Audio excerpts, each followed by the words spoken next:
time there was a political disturbance kuda. What is your take on that? Take ఏమిటి ఇప్పుడు నా ప్రమేయం లేకుండా ఏదైనా జరుగుతూ ఉంటే దానికి నేను ఎలా రియాక్ట్ అవ్వను? అసలు ఆ ఇన్సిడెంట్ ఏంటో నాకు తెలీదు. నేనే టీవీలు చూసి ఎవరు ఇష్టం వచ్చింది వాళ్ళు వేసేసుకుంటా ఉంటే నేనే చూసి అసలు నేనే రియాక్ట్ అయిపోయాను. అని అసలు వెనకాల నేను కథ లేదు, స్క్రీన్ ప్లే లేదు, దర్శకత్వం లేదు, నాకేం తెలియట్లేదు, జరిగిపోతుంది, నా మీదకి వేసేస్తున్నారేంటి ఇదంతా అని. సో నాకు తెలియకుండా జరిగే ప్రతి దాని గురించి నన్ను ఎలా రియాక్ట్ అవ్వమంటారు? పోనీ ఏమని రియాక్ట్ అవ్వాలో కూడా తెలియదు. పోనీ మీకేమో రైట్ ఉంటే మీరు చెప్పండి, నేను అలా రియాక్ట్ అవుతాను. 2009లో నేను చాలా క్లియర్గా ఒక స్టాన్స్ తీసుకొని ఎన్నికల ప్రచారానికి వెళ్ళాను. నేను ఇప్పటి వరకు అదే స్టాన్స్ మీద ఉన్నాను. నాకు నందమూరి తారక రామారావు గారు ఎప్పుడూ ఆదర్శం, మా తాతగారు. నాకే కాదు, ఈ రాష్ట్రంలో చాలామందికి, పేద బడుగు బలహీన వర్గాలకి చాలామందికి ఆదర్శమైన ఆ మహానుభావుడు నిజంగా మమ్మల్ని ఆశీర్వదించి ఈరోజు నేను ఇంత పైకి రావడం కానీ, లేదా మా కుటుంబం ఇంత పైకి రావడం కానీ, ఏం చేసినా కూడా అది ఆ మహానుభావుడు ఆశీస్సులు. ఆయన ఆశయ సాధన కోసం ఎప్పుడూ పనిచేస్తూ ఉంటాం. మా కుటుంబం అంతా, నేను అవ్వచ్చు, మా నాన్న అవ్వచ్చు, మేము అందరం ఎప్పుడు ఆయన ఆశయ సాధన కోసమే పనిచేస్తూ ఉంటాం. అంతేగాని ఏదో జరిగిన దాన్ని తీసుకొచ్చేసి నా మీద వేసి నేను పార్టీకి డిఫర్ అయిపోతున్నానని. ఇప్పుడు నందమూరి తారక రామారావు గారు స్థాపించిన పార్టీకి నేను ఎందుకు డిఫర్ అవుతాను? నేను ఆ రోజు ఎన్నికల ప్రచారానికి వెళ్ళినప్పుడు చెప్పాను, సినిమా ఇండస్ట్రీ అనేది, సినిమాలో నటించడం అనేది నా బ్రతుకు తెరువు.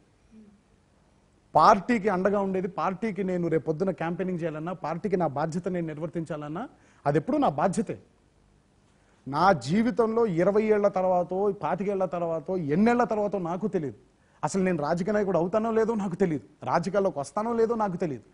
అసలు ఇప్పటి నుంచే నా వయసు 28, ఇప్పటి నుంచే నాకు రాజకీయాలు ఆపాదించేసి అసలు నాకు నిజంగా రాజకీయాలు అంటే తెలియదు. రాజకీయాల గురించి అడగాలంటే రాజకీయ నాయకులను అడిగితే, రాజకీయాల్లో ఉండే వాళ్ళని అడిగితే వాళ్ళు చాలా క్లియర్గా సమాధానం చెప్తారు. సో ఇప్పుడు మొన్న వంశీ ఇన్సిడెంట్ని తీసుకొచ్చి నా మీదకి ఆపాదించేశారు. ఇప్పుడు వంశీ నా చుట్టం, నా పట్టం, నా అన్న, నా తమ్ముడు, నా ఫ్రెండ్ ఇది కాదు. వంశీ అదుర్స్ అనే సినిమా నాతో తీసిన ఒక ప్రొడ్యూసర్ మాత్రమే. వంశీ చేసేది ఏదైనా సరే, వంశీయే కాదు, it could be Vamshi, it could be anyone. వాళ్ళు చేసేదాన్ని నా మీదకి ఆపాదించేసి నేను వెనకాల చేయిస్తున్నాను అనేది మాత్రం అబద్ధం. నేను మళ్ళీ విడమర్చి చెప్పలేను ఎవరికి. ఎందుకంటే నేను ఎప్పుడైనా ఒక స్టాన్స్ తీసుకున్నాను అంటే ఆ స్టాన్స్ మీదే ఉంటాను. నేను చచ్చిపోయే వరకు అదే స్టాన్స్ తీసుకుని ఉంటాను.